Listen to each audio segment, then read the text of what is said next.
All right, guys. The final topic for the day is the Kind of Funny Games mailbag. If you have topics that you want to have us discuss on this show, tweet at me, at Tim Gettys. Let me know. Just like at Ratchet and Clank fan did, if you could only play one game for the rest of your life, what would it be? Ooh. Soul Calibur Dreamcast. Smash Bros. Counter-Strike. Probably. Not to go Counter-Strike. On Xbox? No. I'm moving over to PC, but oh my god, the mouse and keyboard players are too good. You poke out for a second, you just get off to like snipe like crazy. No, but it have to be a multiplayer game. That's something I just repeatedly do over and over again. But if this is a desert island situation, which I don't know if was made specific, you probably don't have an internet connection. So let's go full on desert island. Are we going full on desert island? Yeah. Then Counter-Strike's, you're fucked. Yeah. No bots. It has bots. Yeah, it has 1.6? CSGO has bots. Oh, okay. So you're going CSGO. Yeah. All right. Yeah. Well, I'm going to go. And yeah, even on that with bots. Take my aggression out on bots. I'm trying to think of the game that I love the most that is the most playable for the longest period of time. So I would say Civilization 5 would be my game. Mm-hmm. Which is, obviously You're sitting there on your desert island. Complete obsession. Making a fake civilization. As you need to repopulate the new one. Yeah. Yeah. Yeah, that's definitely the one. What a game. What a fucking game. Yeah. What was your answer? Probably Soul Calibur. I think like hours played, I think Soul Calibur and Dreamcast is probably the most I've ever played a game. Man. Yeah, see, I got to go Smash Bros. I got to play the fucking shit out of that. Ask Chris Bartnett says, discuss Street Fighter versus Mortal Kombat. I don't think there's much of a discussion. It's an easy answer is the thing. Like, Yeah. if you want a hardcore tournament caliber fighting game, Street Fighter is your game. Yep. If you want a hilarious, awesome game that still plays pretty well with great characters and stupid stories and violence, it's Mortal Kombat. Yeah. Yeah. I personally prefer Mortal Kombat because I've never been a tournament caliber fighting game player. Yeah, I love Street agree. Fighter. It's great. But yeah, Mortal Kombat's See, way the thing more for me entertaining. is, even on that level, like, just the gameplay of Street Fighter always just made more sense to me. Like, Mortal Kombat was always just, it's more fun to watch people play, and it's, like, ridiculous and over the top and shit. Yeah. But it's just, like, once you play it, I'm just, like, I really feel like I'm button mashing in Mortal Kombat. Whereas Street Fighter, I'm not good, but at least I understand what I'm doing most of the time. Like, the whole quarter circle system and stuff like that, it makes sense. Yeah. The fatalities and shit, I'm like, nah, I don't want to fucking memorize button combos and all that. I don't know. For me, when I usually play games, I'm like, I want to be good at it. But when it comes to the fighting genre, I'm just like, I've accepted the fact that I'm just never going to understand it. And so for me, I go with Mortal Kombat because then I'm just like, all right, like all that is just taken off. Like I just want to play the game. I just want to have fun with it. Like here's characters that I actually like really love, which is like Scorpion, Sub-Zero, and stuff like that. And of course, the fatalities are awesome. Also, I love that this is a relevant question in 2015. Yeah. That makes me so happy. This is like a 1993 Yeah. question, and it's still It's relevant. still a thing. Fuck yes, that's My awesome. God. I love how Mortal Kombat X is just like every fucking week. Here's a new character. Here's a new character. It's like, holy shit, how many characters are there? Oh, now if someone quits, their head blows up. It's like, all right, cool. Yep. Sounds good. Yep. And that's the awesome thing about like I'm usually not a fighting game person, but that's the awesome thing. I get the hype with fighting games, and they have the ability to just like, all right, well, here's a new character, and here's a new character, and like they can really just slowly. They have the ability to just slowly like give you a little bit here and there. And it's amazing. And also, I think they do a really good job, and it's obnoxious, but when they don't reveal the character that you play as, and you're just like, I'm buying this shit if Ermac's not in it. Like, fuck this shit. But then it's like a couple months in, when they like when they announce that he's coming in, you're just like, you fucking sold me. I'm gonna buy it now. Ermac is your go-to. player. All right, let's go to striker guy. Heat55 Wade, who wants to know, what's the most innovative game you've ever played? I'd go with Mirror's Edge. Innovative. I mean, Super Mario Bros. Innovative? Maybe Fez? Fez did some weird shit. Yeah. I didn't Like, I was trying to decipher an alphabet with notebook paper while I played that game. Like, what the fuck? Like, no game does that. Innovative. I gotta say, like Wii Sports, probably? Wii Sports. That's valid, yeah. Yeah. I mean, mine's not that like. Mine's weird. Like I've always been like a multiplayer FPS type person. It's only now that I'm getting into other games like, H1Z1 or like Bloodborne. But when Splinter Cell Pandora Tomorrow released their multiplayer, Spies vs. Mercs, to me that was mind blowing because it was two different sides and it was first person versus third person. and that was just very interesting, and it all worked out beautifully well. And you just have these little intricate things where each side had different sets. Like if you're a spy, you can shoot a camera and you can listen into the merc's conversation if they're nearby. If you knock down a spy, you could talk to the merc. If you're a merc, you knock down the spy, you could talk to the spy. If you're a spy, you could like grab the merc from behind, get intel from him. Like it was just this very weird, new, amazing take on multiplayer, and I really liked it. I thought it was fun. See, for me, I think most innovative. That's such a hard question, but like what sprung to mind for me, Guitar Hero was one of them because that just like, changed the game for so much shit. But Mario Galaxy, just in the sense of it took something that I'm so used to, platforming. I've played so many Mario games, and then all of a sudden, like, what's the most important thing about platforming? Physics.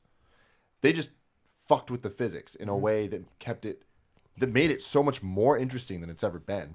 And like it was so creative, and it's Nintendo, so it's the creative uses of these new physics and all this crazy shit. And that's an innovation that like was so impressive to me in the sense that they were just like, man, how are we gonna make another Mario good? Let's do this. You know, like I don't think they could ever do that again. I made Kevin's little brother cry. That's playing that game. Back when his little brother was like 8 years old, this motherfucker takes the Wiimote and starts shooting all of his star bits away, and he's like, "My star bits!" Pretty good trolling I there. started crying, and I couldn't stop. It was too fun.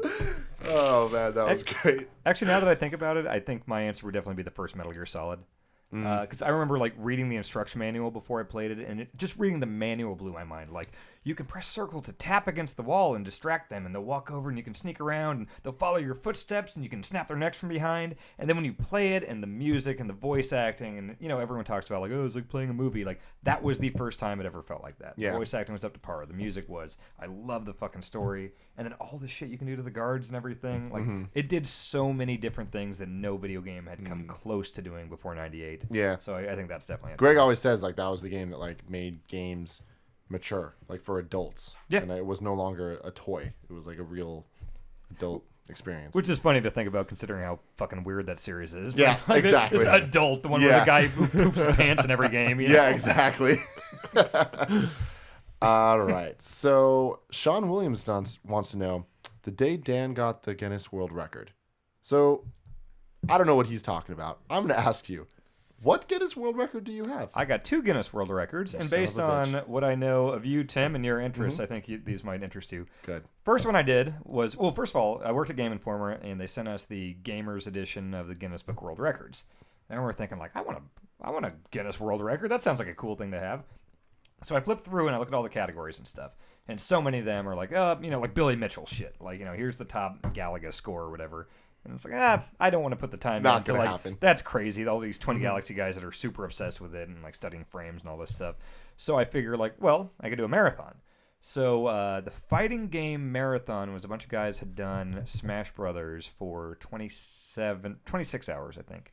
And so I set up a thing at Game Informer where we did a live stream. And so I set the longest fighting game marathon for Smash Brothers. We played Brawl for 30 straight hours. That's fucking awesome. And it was great. It was awesome. And then after that, it went so well. We loved it. We streamed it. It was just so much fun the whole time. The longest Mario marathon, because that's like my favorite series ever, pretty much. I played Mario games for 50 straight hours. 50 hours. So I beat. So the rules were, and I had Guinness people fly out to Game Informer to like watch and officiate over and make sure it was all official and streamed it out.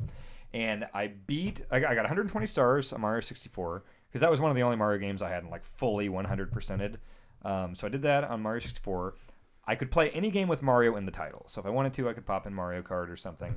But I beat Mario RPG in one sitting. Holy shit. So yeah, Mario 64 took about 20 hours of that. Mario RPG took, I think, 24 straight hours. And then I had 6 other hours that I think... Wait, sorry, how long did 64 take? 64 took 20 hours.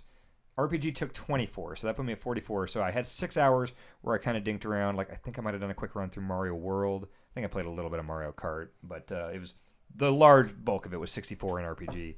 But yeah, 50 straight hours of Mario games. My God. Yeah, Wow. that record's standing. The fighting game marathon one got broken. But yeah, I still The have Mario the one. longest That's Mario fucking marathon. awesome. I got it, yeah. So what does that mean? Like, did you get to take pee breaks? And Yeah, eat so breaks? they, at least when I did it, this was a couple years ago, the rule was with any marathon with Guinness, for every hour you play, you accrue 10 minutes. So it had to be a thing where it had to be like 60 uninterrupted minutes. So you couldn't go like 90 minutes and then pee and then go back and get your second hour. You had to make sure like time your pees with the 60-minute marks. Otherwise, you're just burning away extra minutes or whatever.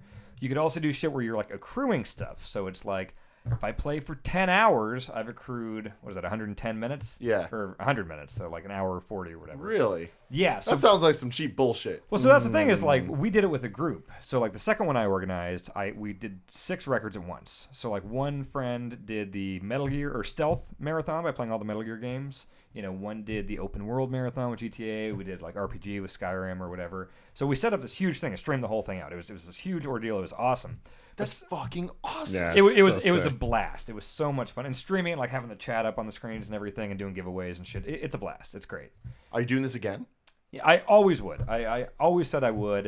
It's kind of tough. Here's the hardest part about doing it is finding people that want to do it is not difficult. Like I can already tell the way you're asking me questions. Yeah. You would totally do this. Oh, yeah. This sounds like something we should do. Here's what the pain in the ass is you have to have 2 witnesses the entire time, like keeping logs of your Got stuff. one.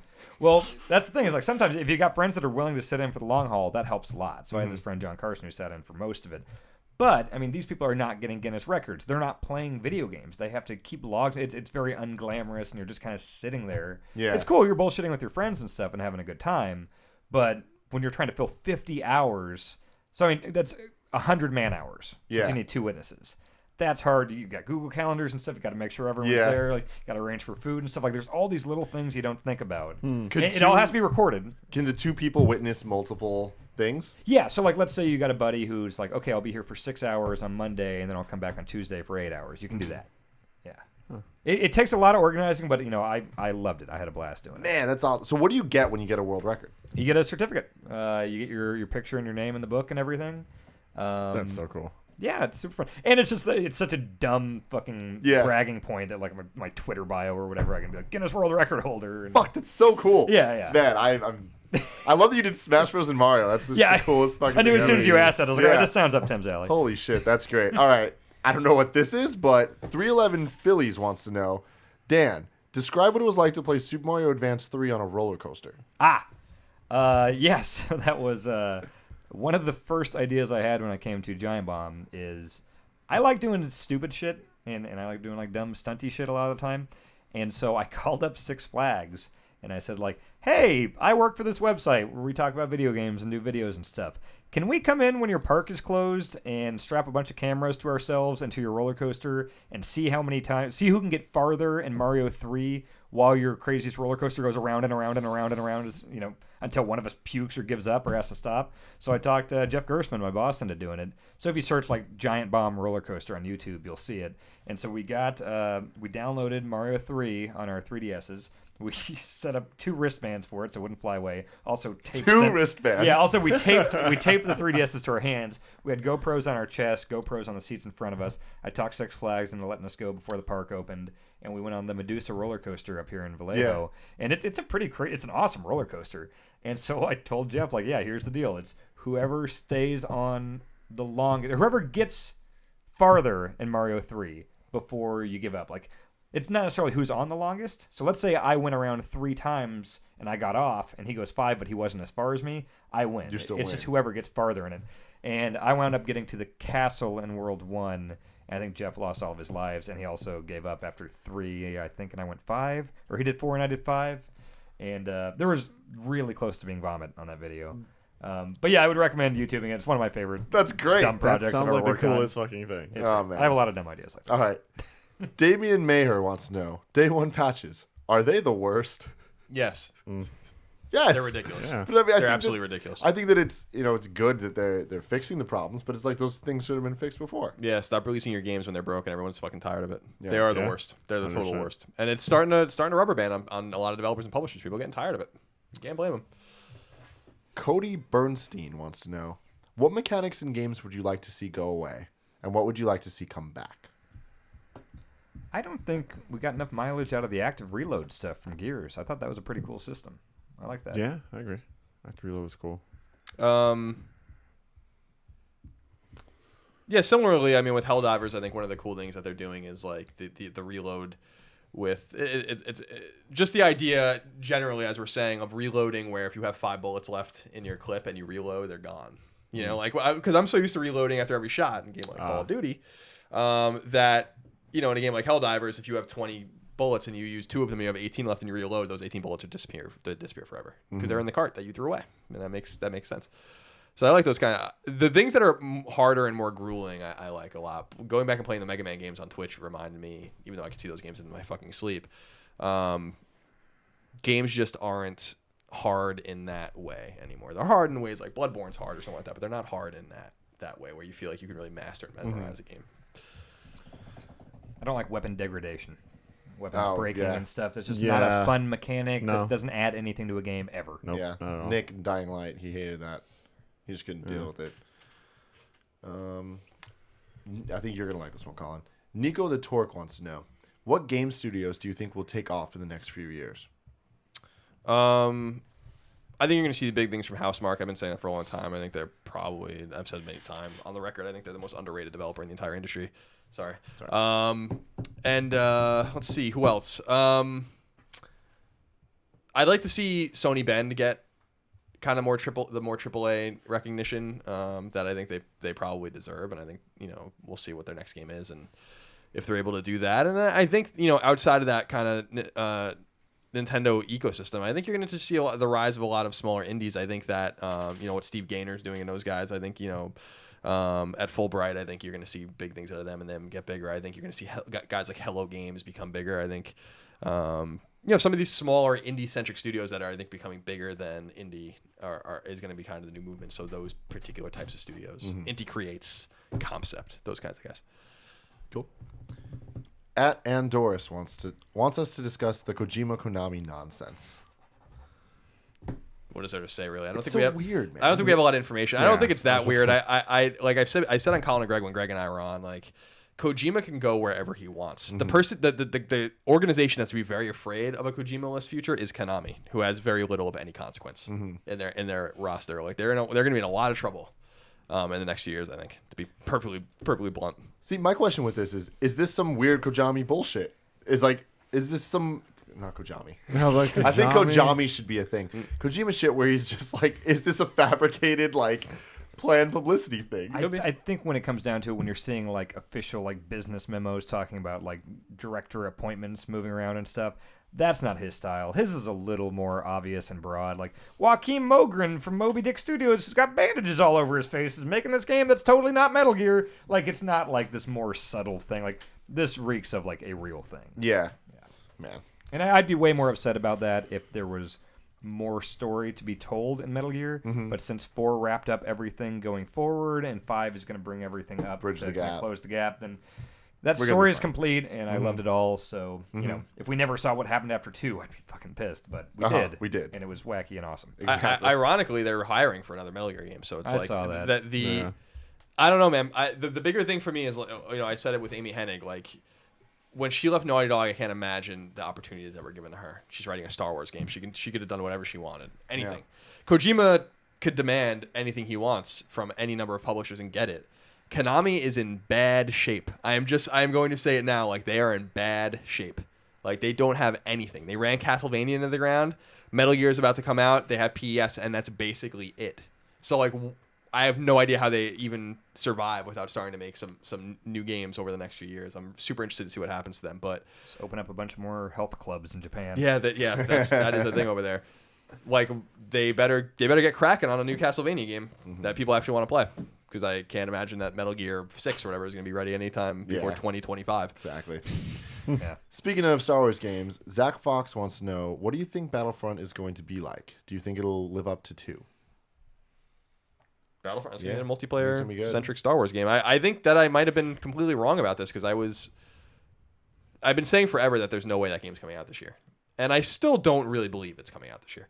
But because I kept saying to people, like, I feel like there's an Episode 7 game being made by some studio that will be a movie game, and they'll release that, and then Battlefront will be out when it's out. But it seems like they're saying themselves that it's going to be out this year. But it'll be a multiplayer kind of fucking hectic game that captures a lot of the essence of those great Star Wars moments, Hoth and Endor and all those kinds of things. I think it's gonna be interesting. Did you get into Battlefront at all, Alfredo? A little bit, not too much. Are you excited for this one? I am. I mean, it's a Star Wars game, so how can you not be excited about it? But I'm just waiting to see, I just want to see, more before I can really start judging. Definitely.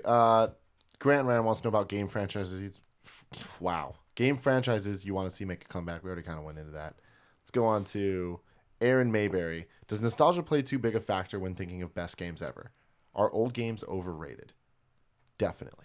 No, I disagree. I think nostalgia can be a factor, but I don't think it has to be a factor. Again, we talked about it, I hate bringing it up again, but when I played those Mega Man games, those Mega Man games are fucking masterclasses in gameplay. No one does those games like that.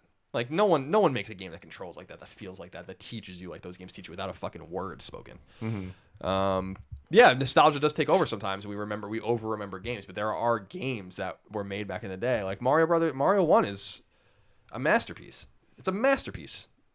And time is never going to erase or change what that game is and what it means and how it plays, in my opinion. I think nostalgia plays more of a role specifically in the 32-64-bit era. Yeah. Because everyone was trying to figure out how to do 3D still, and those have not aged that great from a gameplay perspective. You know, I talk about my experiences with Metal Gear Solid. I think it would be almost impossible to replicate that for some 12-year-old today who's used to games that control a lot better. Yeah. But that same 12-year-old could go back and play the Mega Mans or play Mario World or Mario 3 or Link to the Past. Those games control great. They look great. Yep. So it's era dependent. Mm-hmm. Ask Dan what his favorite game of all time is. Legend of Zelda: Link to the Past, without a doubt. Good answer. Then final question from Tyson Pellegrini: are guides cheating? No. I think you're cheating yourself of the proper experience of a game. Mm-hmm. I don't think they are. I mean, it's just if that's the experience that you want, that's fine. I don't think cheating's the right word. Cheating is using codes. Yeah. Yeah. And also, you don't have to use, if you buy a guide, it's not like you have to sit there and use the whole entire thing. Yeah, don't just follow it word for Yeah. word. If you're beating your head against the wall at a certain part, go to the guide, look at it. You know what I mean? I think if you're buying a guide or going online and just following it from the beginning to the end, then you are really robbing yourself of that experience. But when I was playing through Majora's Mask again, I wanted to get all the masks and get the Fierce Deity mask, and there were ones where I was like, how the fuck do I get that stone mask thing? I couldn't quite remember. And then they can be very useful for those type of things. Yeah. I just wouldn't recommend following them to if somebody's playing Bloodborne, I think you'd rob yourself of that experience if you were just following everything, because part of that game is discovering Figuring how it out. works. Yeah. Definitely. No, for sure. Now, Colin, you are a big writer of guides. Yeah, I wrote 94 strategy guides. There's a difference between guide and walkthrough, and I don't use walkthroughs typically unless there's a part I just don't understand. But as a guy who likes trophies and collectibles and completing games and 100% in games, I use guides all the time because they're when I play Call of Duty, for instance, I'm not using a walkthrough to get through it, but I have a guide open that tells me where all the collectibles are, and I read ahead and I'm like, okay, this is telling me to look for this building and this is telling me to look for this restaurant or whatever. And then so when I get to that building, I'm like, all right, now I need to find the collectible, and I run around and get it, and then so on and so forth. But I'm not reading it between the lines or whatever. It's just that's me maximizing my time in the sense I don't have fucking time to play this game again. I'm not going to play it again, so I want to get all the collectibles right now. So with that kind of stuff, whether I was platinum Remember Me or Random Ass Games, I always have a guide if there are collectibles to find, because I don't want to. I'm not going to look for them. Yeah. It's just not going to happen. Yeah. But I don't use walkthroughs because I agree with Dan that there's something about figuring it out. Unless you get stuck and then you go there to use it. But yeah, I never really understood the whole idea as a writer of guides back in the day. I never really understood the idea of using it from cradle to grave, as it were, in a game. It doesn't really make any sense. Yeah. Well, ladies and gentlemen, that has been the first and last ever episode 13 of the Kind of Funny Games cast. Thank you so much for listening or watching. Let us know in the comments answers to any of the things we talked about. Really, I'll respond to all of them personally. That's not true, but I'll respond to it. Thank you so much, Dan, for coming through. Thank you so much, Alfredo, for coming through. Yeah. I'm sure we're gonna have you back many more times. And until next time, I love you.